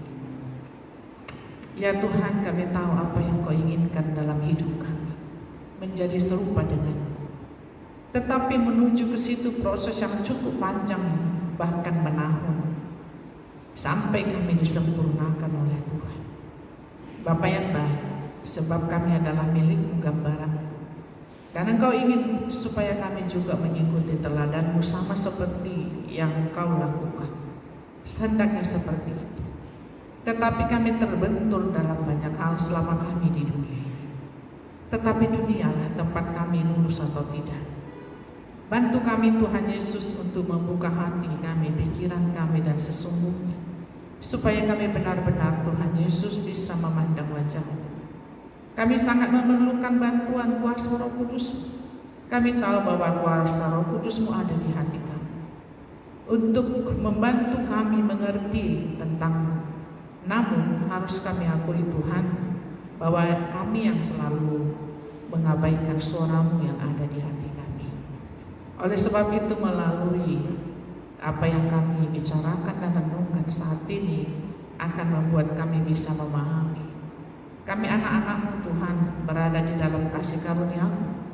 Tetapi kami mohon kepada-Mu Tuhan, bantu kami untuk semakin dewasa dan bertumbuh di dalam iman. Kami juga berdoa kepada-Mu ya Yesus yang baik, untuk semua anggota Komsel ini. Terima kasih Tuhan Yesus, walaupun kami berdosa, Engkau telah menjawab doa kami yang kami pergumulkan selama bertahun-tahun Tuhan Yesus, sehingga Komsel, anggota Komsel ini dapat merasakan berkat dan berkat-Mu. Kami berdoa buat mereka, kaum bapak Tuhan, bantu mereka supaya bisa menjadi bapak yang bijaksana, agar mereka Tuhan Yesus bisa memberikan tanggung jawab secara finansial untuk kebutuhan keluarga mereka, dan juga tanggung jawab secara rohani, membawa keluarganya Tuhan mengenal Kristus lebih dalam. Demikian juga untuk kaum ibu seluruh yang ada di sini, agar juga mereka bisa membantu suami mereka Tuhan menjadi penolong yang sepadan yang Kau berikan sebagai tugas seorang ibu. Oleh sebab itu, biarlah Komsel Ibrani ini menjadi berkat dimanapun berada, sehingga Tuhan mereka tetap merasakan kehadiran Tuhan. Berkati pekerjaan mereka, berkati apa yang mereka butuhkan Tuhan, menangkan mereka dalam setiap persoalan dan pergumulan hidup. Secara khusus untuk Ibu Billy yang sampai sekarang belum merasakan jamahan kuasa, menjadi pergumulan Komsel ya Tuhan selama bertahun. Kami mau serahkan itu ke dalam tangan-Mu. Ketika Tuhan Roh Kudus tidak menguasai diri seseorang, Kau mengertikan kami itu, bahwa sulit untuk membuka hati. Ajarkanlah Tuhan Yesus supaya Roh Kudus-Mu bisa menembus akar yang pahit ini, sehingga Tuhan dia mempunyai kerinduan yang dalam untuk dilepaskan dari ini. Terima kasih Bapa, kami percaya Roh Kudus-Mu lah yang akan bekerja, dan ketika dia mengeraskan suaranya Tuhan, mengeraskan hatinya, bantulah dia melalui kuasa Roh Kudus-Mu dengan pengasihan-Mu ya Tuhan Yesus terus menerus. Tuhan, kami akan menikmati hari kami saat ini, menikmati acara kami selanjutnya, menikmati kebersamaan kami. Tetaplah bersama-sama dengan kami semuanya dengan kekuatan dan kesehatan. Biarlah apa yang kami bahas akan menguatkan, membantu kami untuk apa kami ada, untuk apa kami menjadi umat-Mu, dan untuk apa kami berada di dalam Komsel Ibrani. Terima kasih Tuhan, bantu kami, biarlah Roh Kudus-Mu yang senantiasa bekerja, kuatkanlah kami dengan kuasa dan kasih. Di dalam nama Yesus kami berdoa. Kita sama-sama berdoa Bapa kami. Bapa kami yang di surga, dikuduskanlah nama-Mu, datanglah kerajaan-Mu, jadilah kehendak-Mu di bumi seperti di surga. Berilah kami pada hari ini makanan kami yang secukupnya, dan ampunilah kami akan kesalahan kami, seperti kami juga mengampuni orang yang bersalah kepada kami. Dan janganlah membawa kami ke dalam pencobaan, tetapi lepaskanlah kami daripada yang jahat, karena Engkau yang punya kerajaan dan kuasa dan kemuliaan sampai selama-lamanya. Amin. Kepada Allah berpuji.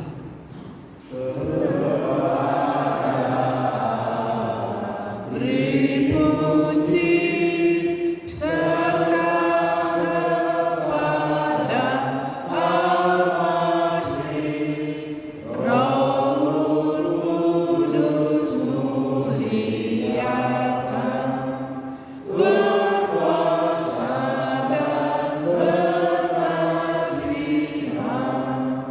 Amin. Anugerah Tuhan Yesus Kristus, kasih sayang Allah Bapa, serta persekutuan di dalam Roh Kudus, itulah yang memberkati, memelihara, dan melindungi kamu sekalian sepanjang sore menjelang malam ini, besok, dan sampai selamanya. Amin. Bapak terima kasih. Bapa terima kasih. Bapa terima kasih. Bapa di dalam surga, ku berterima kasih.